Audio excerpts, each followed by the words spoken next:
Italian Fascism. Italian Fascism was all about putting the state above everything else, even individual rights. The goal was to create a super-disciplined and unified society where everyone was loyal to the nation. They believed the government could settle disputes between workers and employers to keep the country running smoothly. Democracy. They thought it was weak and ineffective. Instead, they wanted a strong, centralized government that glorified national power and identity, making the state the ultimate authority.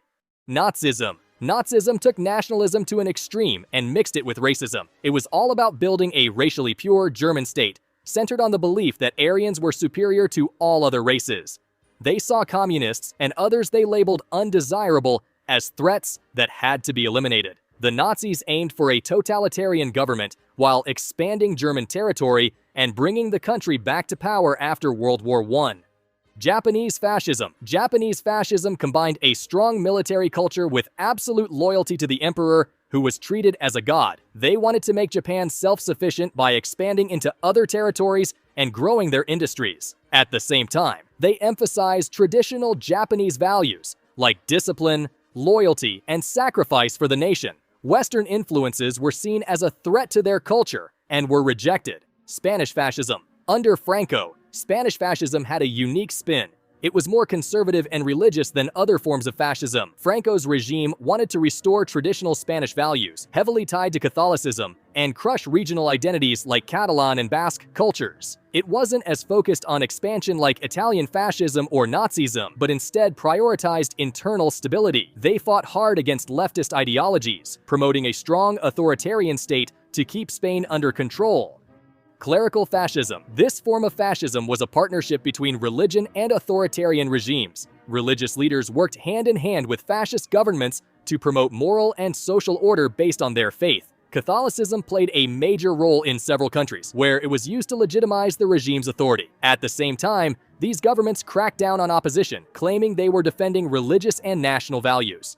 National Syndicalism. National Syndicalism was a mix of nationalism and socialist-style labor ideas. It envisioned a system where workers and employers would run industries together under strict state supervision to ensure everyone was working for the good of the nation. This corporatist approach was popular in Italy and Spain, where it supported the broader goals of fascism by blending social unity with state control.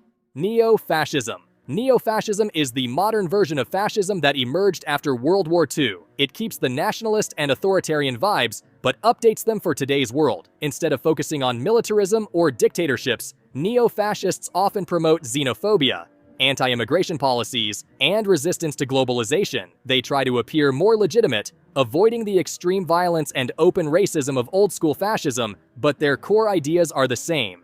Eco-Fascism. Eco-Fascism combines environmental concerns with authoritarian control. It promotes the idea that strict rules and population control are necessary to protect the planet. Eco-fascists often blame specific groups for environmental damage and call for harsh measures to enforce ecological policies. While it claims to care about the Earth, it uses environmentalism as a tool for authoritarian and often racist goals. Populist Fascism. Populist fascism mixes fascist ideology with populist strategies, claiming to speak for the people while targeting minorities or immigrants as scapegoats for the country's problems. It's all about stirring up emotions, using propaganda to make people feel like they're part of a movement against corrupt elites or outsiders. Nationalism is front and center, and the focus is on rallying mass support through promises of unity and strength. Third position, fascism. This type of fascism tries to create a third way between capitalism and communism. It rejects both systems, instead promoting cultural nationalism, anti-globalism, and some socialist-inspired economic policies. The goal is to create a society where everyone works together under strict state control, preserving national identity while promoting social unity. It's still authoritarian but borrows from different ideologies to create its own mix. British fascism, led by figures like Oswald Mosley, revolved around intense nationalism and opposition to communism and liberal democracy. It aimed to create a corporatist state, promote British imperialism. However, it struggled to gain widespread support due to strong resistance from mainstream society and the British government, which limited its influence. Hindu fascism. Hindutva is an ideology that envisions India as a Hindu nation, prioritizing Hindu culture and religion. It rejects secularism and often targets minority groups like Muslims and Christians, portraying them as threats to national unity. Supporters aim to create a culturally and religiously uniform state, emphasizing the dominance of Hindu values. European Fascism. European Fascism kicked off in the early 20th century, focusing on extreme nationalism and rejecting democracy. Big examples are Mussolini in Italy and the Austrian painter in Germany, who used propaganda, violence, and control to stay in power. The rise of fascism was fueled by economic problems and fear of communism, spreading across Europe during the interwar period. Latin American Fascism.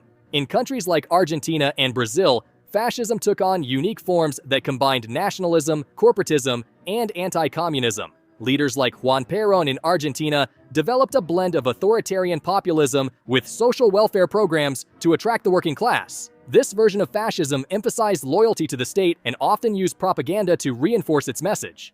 Balkan Fascism. Fascism in the Balkans revolved around extreme nationalism and ethnic purity. For instance, the Ustaše regime in Croatia during World War II aimed to create an ethnically pure Croatian state. To achieve this, they persecuted and violently targeted minority groups, including Serbs, Jews, and Roma populations. Black Fascism. Black Fascism refers to authoritarian movements that use black nationalism combined with fascist principles. These movements often focus on racial purity, militarism, and the rejection of liberal democracy, while advocating for black empowerment, also adopted dictatorial tactics and exclusionary policies. Irish Fascism.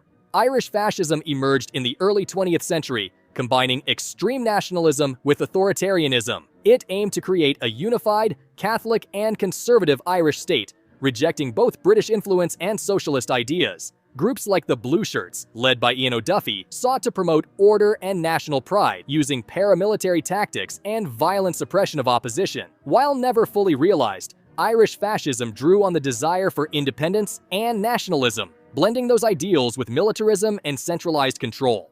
Zionist Fascism. Zionist Fascism refers to authoritarian movements that combine fascist tactics with extreme forms of Jewish nationalism. These groups often advocate for a Jewish-only state and use exclusionary policies to achieve this goal. Zionist fascism tends to emphasize militarism and the suppression of opposition, particularly targeting Palestinians.